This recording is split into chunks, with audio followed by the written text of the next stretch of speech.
rolling on the river. I'll just tell that we'll move forward as from. Yeah. Yep. Don't need to add the honey because these guys have already seen that. Yeah, cool. Hi, kia ora, Tony here, Spring Creek Honey and KaniKani mead. Right now we're moving on to our second allspice mead, and this time we're going to use a premium wine yeast from Jack's Mangroves, so it's CY17. So we're going to see how that goes. I've never used this yeast before, so it'll be interesting to see what that tastes like. Again, it was the same as the first one. We've put roughly just about 700 grams of normal pasture honey in this, so there's no need to spend exorbitant amount of money on just expensive manuka honey. You don't need to worry about that stuff. Alright, so what we're going to do is obviously make sure that everything's clean. So I'm just going to quickly sanitize my hands. Now the orange has been washed, all the utensils have been sterilised, so we can just get into it. So pretty much the same as the last one. We add the orange citrus. Yep. And yep. What we'll do is we're going to lightly squeeze as we push it in. Yeah. Right.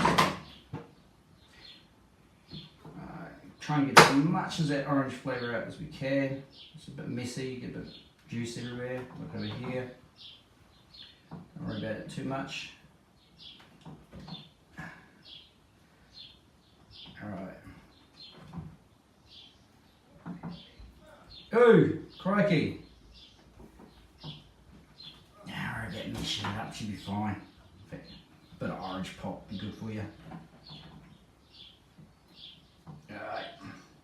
Crikey! Alright.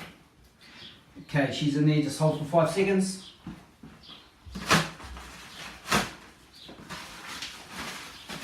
Okay.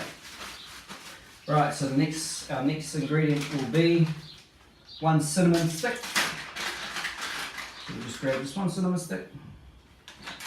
Like so, pop it in. And 1 clove.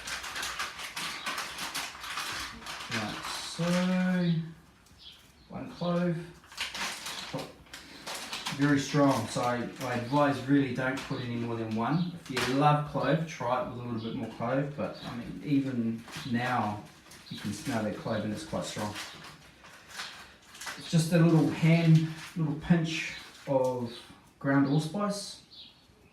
What is in there? I don't know. Might try one with Chinese spice next time. See what it tastes like. See what happens. Alright, and ground nutmeg. Greg's ground nutmeg. Plain and simple. Okay. Right, clean my hand up. Now what we can do now is then add some more water back into it.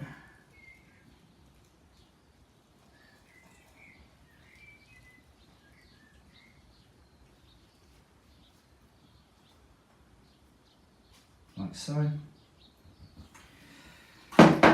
Again, leave a little bit of space, head space, top of your fermenter, and give a bit of a shake. Now I have forgotten to put the oranges, the raisins in, so I better add that before we continue. This actually smells nice. Alright. What do the raisins do? The raisins pretty much also help with nutrients, provides nutrients for the yeast. The honey on its own is no good. Most people like to add diammonium phosphate, DAP, for wine nutrients. And the raisins pretty much can help with that as well. A lot of the old timers used to like using fruit. Add flavour, but they unknowingly knew, no, is that the word? No. They obviously didn't know that it helped provide essential nutrients for the yeast as they start. Right, so we need to check the specific gravity. So we'll put that in there. I think we're probably looking at about 1.095, but I could be completely wrong. And Actually, no, she's pretty potent, this one. She's going to be a strong mead. We're looking at about 1.0, 1.1, yeah, 1.180. So, I mean, if you wanted to, we can ferment this right down till there's absolutely no residual sugars and take it to an extremely high ABV. Or if you wanted to, you could sample the mead as it ferments, as it starts to break those sugars down. And if you want to stop it, you know, at 11%, you can try that. But we'll discuss that later on down the track. So basically what we need to do now is we need to add the yeast. So I'll add the yeast into this and then I'll pour the rest of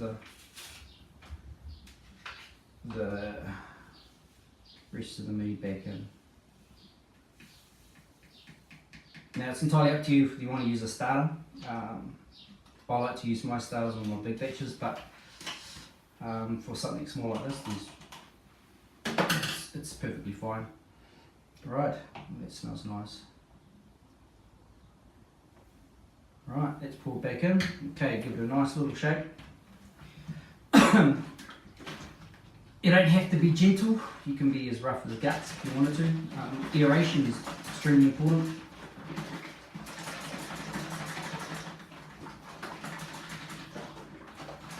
Like so, and again, we're using one of our airlocks.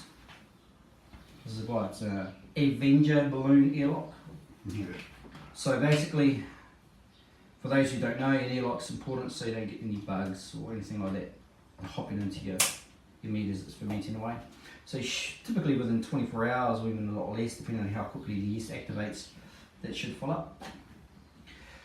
And that's our second mead, Allspice, Joe's Ancient Orange from Mead Mighty Mead.